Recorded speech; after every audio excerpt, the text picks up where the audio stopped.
Ini sekali lagi nih ya, oke? Ini ada tetangga saya, dia tuh sakit kanker gitu Pak. Terus sama orang tuh disuruh makan ular lah. Ular itu kan lambangnya setan. Gimana nih Pak? Saya juga makan ular. Tapi kanker sama ular tuh tidak ada hubungan. Kanker sama ular tuh tidak ada hubungan. Orang makan darah ular itu hanya sugesti, tidak ada pengaruh. Kenapa saya makan ular? Karena waktu dulu sebelum bertobat, saya tuh kucing itu tak makan, tikus saya makan. Waktu itu, tapi ingat, jangan di rumah saudara ada gambar ular, karena itu lambang setan. Iman seseorang kan tidak stabil, kadang kuat, kadang lemah. Nah, waktu dikirim santet, bisa masuk melalui gambar ular itu untuk menunggu. Begitu engkau lemah, langsung disikat. Efeknya di situ. Jelas? Jelas? Nah, efeknya itu kan iman kita kan tidak stabil. Kadang kuat, kadang lemah. Apalagi gambar naga. Setelah itu naga ada salib lagi. Suruh join. Sebenarnya itu bukan masalah itu, masalah dipuja atau tidak dipuja, tapi itu karena lambangnya itu sudah dimasukin. Sewaktu iman kita lemah, itu jadi media untuk nyerang. Itu aja. Jelas? Nah, tahu enggak waktu saya belum bertobat dulu, kenapa saya ngomong pernah makan ular, tikus, kucing? Selet, gombel, kadal saya makan juga. Saya ditanya sama kakek saya, "Ton, apa yang kamu takuti dalam hidup ini?" Ya lapar lah, betul nggak? Betul kan? Lapar. Bener kamu lapar? Ya. Kalau kamu takut sesuatu hal, kamu harus menjadi yang ditakuti itu. Ambil pisau, ambil sebotol air, kamu ikut saya. Kamu takut lapar kan? Ayo ikut saya. Dibawa ke hutan ya. Tancepin pisau. Cep! Satu air sebotol. Ton, 1 bulan kamu tak tinggal, tak tengok hidup atau mati. Itulah. Itu umur 9 tahun saya. Di situ saya bawa pisau tidur gini. Disitulah saya makan apa? Kadal, ular, tikus, posisi mentah semua ada. Makanya saya, karena apa? Survival. Guru saya ngomong, kamu menjadi yang ditakuti itu. Tapi tidak tahunya apa? Kakek saya dari jarak jauh ngawasi saya pagi siang malam, melihat apa yang saya lakukan. Tapi saya tidak tahu kalau dia itu sembunyi.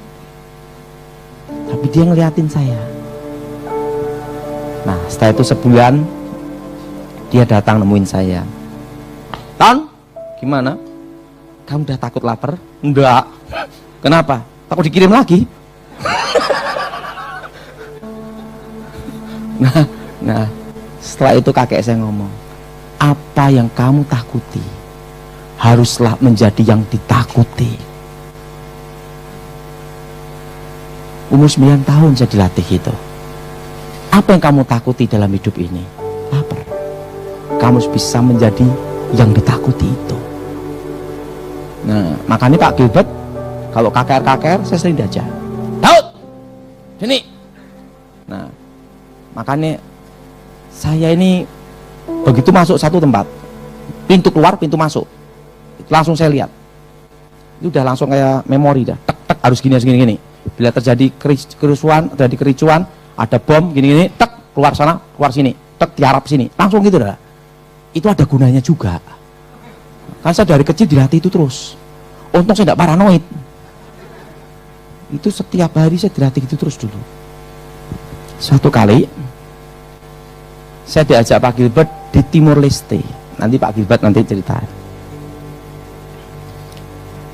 Sudah perhatiin, pernah enggak kalau saya khotbah duduk diem, mesti saya ngeliatin sorot mata semua.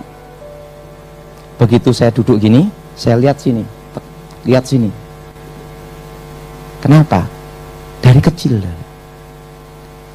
saya dilatih tidak ada tempat aman di dunia. Setelah saya bertobat, hanya aman satu dalam Tuhan. Makanya sampai sekarang saya kalau duduk coba, langsung lihat sorot mata kanan kiri semua.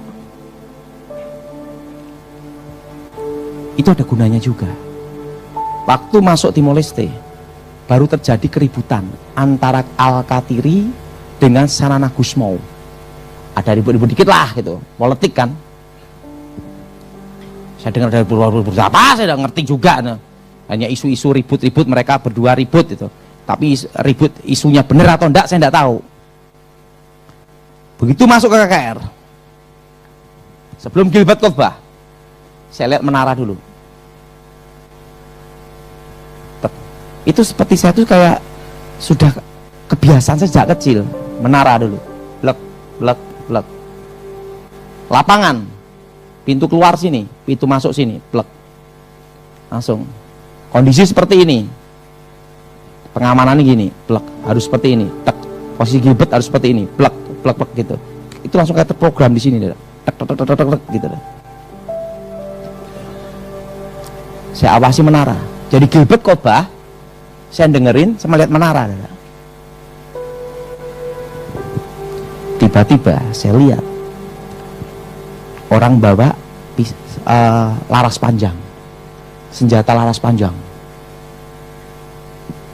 tek, naik ke atas menara, tek, ngerakit, tak liatin ngerakitnya, tek, wah sniper, langsung tiba-tiba langsung terprogram, tek, titik akurat 500 meter, akurat, ini titik 200 meter, sangat akurat, posisi menara, plek, sniper 500 meter, jarak tempuh, tek, akurat, ini tek, titik akurat, tek, 200 meter, tek, tek, tepat ini, posisi menara, tek, arah angin, tek, tek, arah angin gini-gini, tiupan angin gini, tek, tek, langsung ke program sendiri, tek, tek, karena saya kan dari kecil dilatih, tek. Sandi Idol, ada Sandi Idol, Sandi, sini, ada apa Daud? Saya mati enggak? Ingat, kita ditugasi untuk tim Pak Gilbert. Kalau saya yang mati atau kamu yang mati, yang nangis hanya sedikit. Tapi kalau Gilbert yang mati, yang nangis semua umat, kan gitu dah.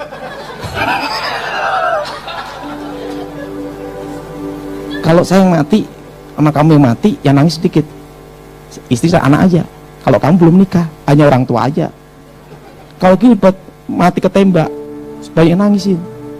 Ingat, siapa korban? Siap. Lihat itu. Oh, sniper Pak Daud. Iya. Satu lagi timnya Gilbert yang gemuk. Hei, sini. Siap mati? Siap. Untuk Tuhan, untuk Tuhan. Saya tidak takut. Benar. Saya kasih tahu. Satu hal, kalau kita mengawal, kalau yang kita kawal mati, itu tidak benar. Harus kita yang mati, yang kita kawal harus hidup. Oh gitu Pak Daud. Jadi yang kita kawal harus hidup, kita yang mati. Iya, itulah pengamanan. Tapi kalau yang kita kawal mati, seumur hidup kamu jangan ketemu orang. Kenapa? Kamu gagal menjalankan tugas. Lebih baik kamu mundur aja. Siap mati? Siap. Lihat itu ke atas. Sniper baru. Iya. Kamu alangin Gilbert gini, setiap khotbah gini. Dan langsung tek. Dan kamu arahkan mata semua ke sniper itu semua. Tek tek. Gilbert di sniper. Ada inframerah tepat di jantung. Langsung Sandi Idol langsung di samping Gilbert gini.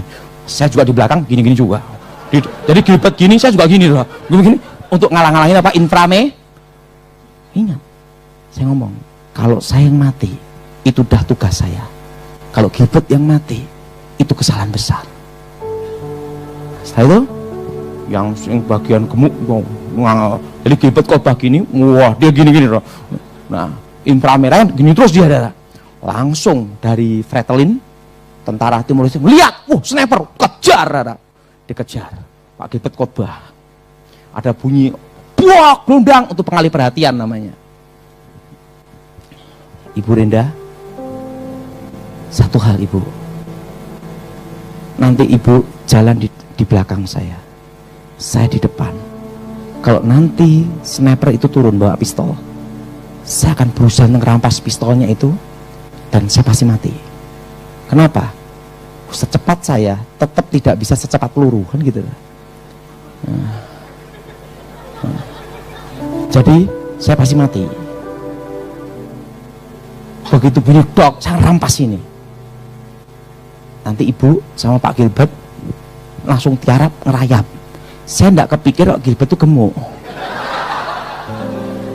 Kan rayapnya gini-gini. Ayo Gilbert turun dari mimbar, langsung gini kan, dikejar Pak Gilbert. Saya ke depan.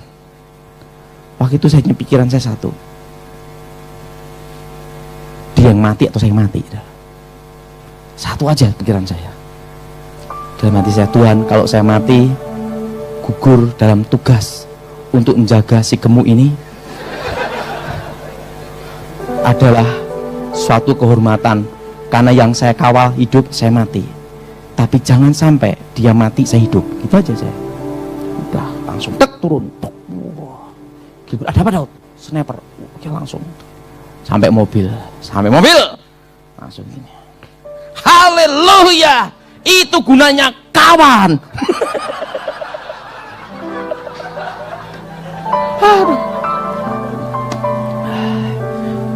Itu gunanya kawan, siap untuk mati untuk temannya.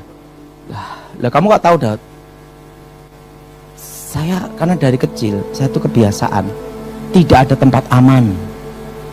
Saya kalau duduk makan aja selalu tatap bagian duduk gini, tatap sana semua. Karena dari kecil saya udah dilatih. Nah, enggak taunya ada gunanya juga. Nah, saya ditanya, "Lah kamu kok tahu Daud?" Saya lihat di menara. Dan waktu itu pikiran saya satu, Pak Gilbert tidak boleh mati, saya boleh mati. Makanya Daud, kamu kawan setia. Makanya hari pertama kamu, hari yang kedua saya, kamu kasih informasi aman, baru saya khotbah.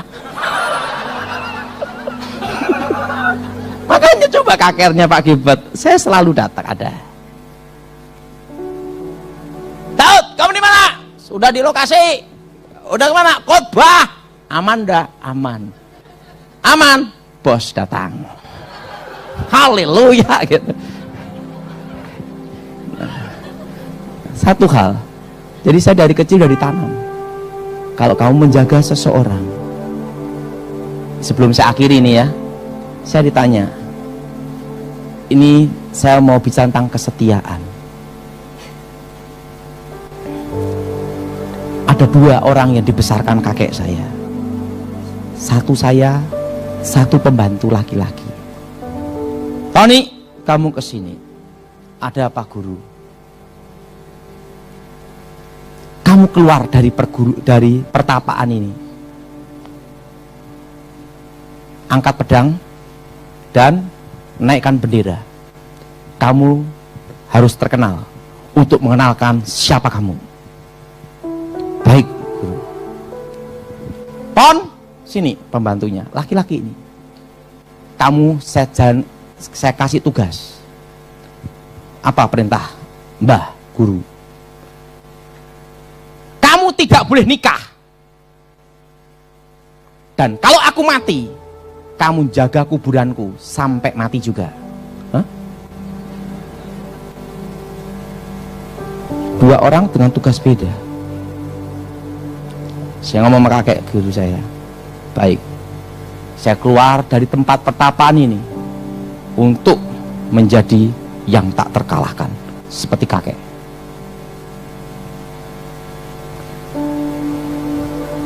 Terusan, Pon, kamu tunggu. Kakek saya meninggal, nenek saya meninggal.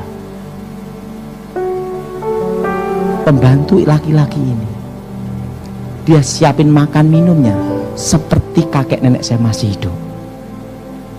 Dia jaga kuburan dan tidak menikah. Dia tunggu kuburan itu. Kuburan tuannya adalah tanpa digaji. Dia cari makan sendiri untuk bisa bertahan menjaga di kuburan sampai puluhan tahun. Setelah itu dia meninggal, bawa kunci kuburannya juga. Artinya apa? Itu saya lihat dia pegang sumpahnya, dia pegang janjinya, jaga kuburan itu sampai dia mati benar. Saya mau tanya, masihkah ada kesetiaan itu untuk orang Kristen? Kalau orang dunia aja bisa, masuk kita tidak bisa? Betul? Betul? Betul? Suatu kali saya tanya sama gue kakek, kalau saya ikut komandan, ikut bos, apa yang saya lakukan? Bos, kamu salah, itu urusannya bos. Salah atau benar urusannya dia. Tugas kamu jaga. Kamu tidak boleh ikut kesalahannya, tapi kamu tidak boleh meninggalkan dia. Bayangin dalam salah atau benar, itu bos kamu. Kamu tidak boleh ikut kesalahannya dia, tapi ingat, kalau dia salah, kamu nasihati. Tapi kamu tidak boleh meninggalkan dia. Suatu kali Pak Gilbert ada masalah, tanya Pak Gilbert, Pak Gilbert begini, Daud, menurut kamu saya salah atau benar? Salah atau benar bukan urusan saya. Urusan saya satu, menjaga Pak Gilbert. Kalau ada yang menyentuh Pak Gilbert, langkai mayat saya dulu. Salah atau benar bukan urusan saya. Tapi perintahnya Bapak apa? Saya jalankan. Urusan salah, urusan Bapak. Urusan benar, urusanmu sendiri. Tapi saya tetap jaga. Apapun yang terjadi, saya pegang janji saya. 25 tahun saya sama Pak Gilbert. Tanya Pak Gilbert, 25 tahun dan saya tidak pindah gereja. Satu-satunya orang di gerejanya Pak Gilbert yang tidak pernah digaji. Dan ongkos pesawat bayar sendiri. Tanya Pak Gilbert, hanya saya seorang diri. 25 tahun. Saya hanya ngomong gini untuk apa, saudara? Itulah. Makanya waktu saya kalahkan gini. Kalau aku kalah, ikut kamu. Tidak aku menang mati. Saya kalah, akan ikut dia juga. Coba kalau aku menang, lain cerita. Tapi kenyataan diterima, saya kalah.